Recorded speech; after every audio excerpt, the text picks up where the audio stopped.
Hi friends, welcome to another easy recipe of Chef's Recipes. അപ്പോൾ ഇന്നത്തെ എൻ്റെ recipe വളരെ സ്പൈസി ആയിട്ടുള്ള സ്ക്വിഡ് ഫ്രൈ ആണ്. എൻ്റെ ചാനൽ ആദ്യമായി കാണുന്നവരാണെങ്കിൽ സബ്സ്ക്രൈബ് ചെയ്യാൻ മറക്കരുത്. ഒരു സ്റ്റാർട്ടർ ഡിഷായിട്ട് യൂസ് ചെയ്യാവുന്ന ഈ സ്പൈസി സ്ക്വിഡ് ഫ്രൈയുടെ ഈസി പ്രിപ്പറേഷൻ വീഡിയോയിലേക്ക് പോകാം. കണവ ഓർ സ്ക്വിഡ് ഫ്രൈ ചെയ്യുന്നതിനായിട്ട് ഞാനിവിടെ 1/4 കിലോ സ്ക്വിഡ് നന്നായി ക്ലീൻ ചെയ്തെടുത്തിട്ടുണ്ട്. ഞാനിവിടെ ഹെഡും കൂടി യൂസ് ചെയ്യുന്നുണ്ട്. ഇനി ഇത് ചെറിയ പീസസ് ആയിട്ട് കട്ട് ചെയ്തെടുക്കാം. ഇപ്പോൾ സ്ക്വിഡ് ഞാൻ ഇതുപോലെ റിംഗ് ഷേപ്പിലുള്ള ചെറിയ പീസസ് ആയിട്ട് കട്ട് ചെയ്തെടുത്തിട്ടുണ്ട്. ഈ സ്ക്വിഡ് ഫ്രൈ ചെയ്യുന്നതിന് ആവശ്യമായിട്ടുള്ള മസാല റെഡിയാക്കുന്നതിനായിട്ട് ചെറിയുള്ളി 5 പീസസ്, ചെറിയൊരു കഷ്ണം ഇഞ്ചി, 2 അല്ലി വെളുത്തുള്ളി, 2 പച്ചമുളക് ഇത്ര എടുത്തിട്ടുണ്ട്. അപ്പോൾ ഈ പച്ചമുളകും ചെറിയുള്ളി ഇഞ്ചിയും വെളുത്തുള്ളി നമുക്ക് ചെറിയ പീസസ് ആയിട്ട് ചോപ്പ് ചെയ്തെടുക്കാം. ഇപ്പോൾ ചെറിയുള്ളി ഇഞ്ചി പച്ചമുളക് വെളുത്തുള്ളി ഇതെല്ലാം ഞാനിവിടെ നന്നായിട്ട് ചോപ്പ് ചെയ്തെടുത്തിട്ടുണ്ട്.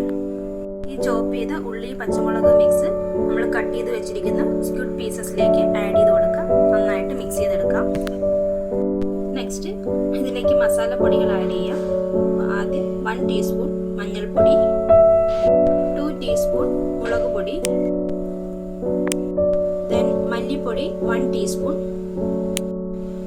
നെക്സ്റ്റ് 1/2 ടീസ്പൂൺ കുരുമുളക് പൊടി, next garam masala 1/2 teaspoon, then 1 teaspoon chilli flakes, next 1/4 teaspoon പെരിഞ്ജീരകം, then ഇതിലേക്ക് ആവശ്യത്തിനുള്ള ഉപ്പ് ആഡ് ചെയ്യുക. നന്നായിട്ട് മിക്സ് ചെയ്തെടുക്കുക. സ്ക്വിഡ് പീസസിലേക്ക് ഈ മസാലപ്പൊടികളെല്ലാം നല്ലതുപോലെ മിക്സ് ആക്കി എടുക്കുക. ഇപ്പോൾ മസാലപ്പൊടികളെല്ലാം ചേർത്ത് നന്നായിട്ട് മിക്സ് ചെയ്തെടുത്തിട്ടുണ്ട്. അപ്പോൾ ഈ മാരിനേറ്റ് ചെയ്ത സ്ക്വിഡ് പീസസ് 1/2 hour റെസ്റ്റ് ചെയ്യുന്നതിനായിട്ട് മാറ്റി വയ്ക്കുക. 1/2 hour കഴിഞ്ഞതിന് ശേഷം ഫ്രൈ ചെയ്തെടുക്കാം. ഇപ്പോൾ 1/2 hour കഴിഞ്ഞിട്ടുണ്ട്. ഞാൻ ഇതിലേക്ക് കുറച്ച് കറിവേപ്പിലയും കൂടി ആഡ് ചെയ്യുകയാണ്. ജസ്റ്റ് ഒരു ഫ്ലേവറിനായിട്ട് കുറച്ച് മല്ലിയില കൂടി ആഡ് ചെയ്യുകയാണ്. മല്ലിയില ഓപ്ഷണൽ ആണ്. അഗൈൻ നന്നായിട്ട് മിക്സ് ചെയ്തെടുക്കുക. ഇപ്പോൾ സ്ക്വിഡ് പീസസ് ഇവിടെ മാരിനേറ്റ് ചെയ്ത് കഴിഞ്ഞിട്ടുണ്ട്. നെക്സ്റ്റ് നമുക്ക് ഫ്രൈ ചെയ്തെടുക്കാം.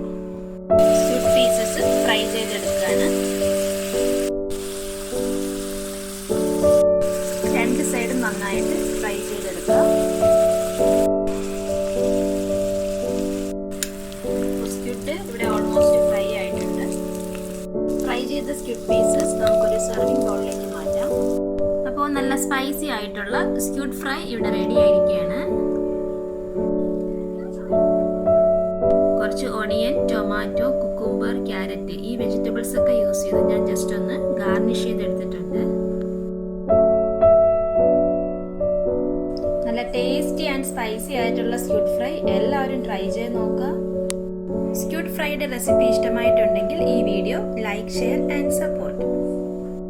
സ്പൈസി ആയിട്ടുള്ള ഈ സ്ക്വിഡ് ഫ്രൈ ലഞ്ചിന്റെ കൂടെയോ ഡിന്നറിന്റെ കൂടെയോ ഒരു സ്റ്റാർട്ടർ ഡിഷായിട്ട് യൂസ് ചെയ്യാവുന്നതാണ്. സ്ക്വിഡ് ഫ്രൈയുടെ റെസിപ്പി നിങ്ങൾ എല്ലാവരും ട്രൈ ചെയ്ത് നോക്കുക. ഫീഡ്ബാക്ക് എനിക്ക് കമന്റ്സ് ആയിട്ട് ഷെയർ ചെയ്യുക. ഇനിയും ഇതുപോലുള്ള ഈസി ആൻഡ് വെറൈറ്റി റെസിപ്പീസ് കിട്ടുന്നതിനായിട്ട് ഈ ചാനൽ സബ്സ്ക്രൈബ് ചെയ്യുക. നെക്സ്റ്റ് വീഡിയോയിൽ മറ്റൊരു ഈസി റെസിപ്പിയുമായി വീണ്ടും കാണാം. അതുവരേക്കും stay safe. Thanks for watching. By.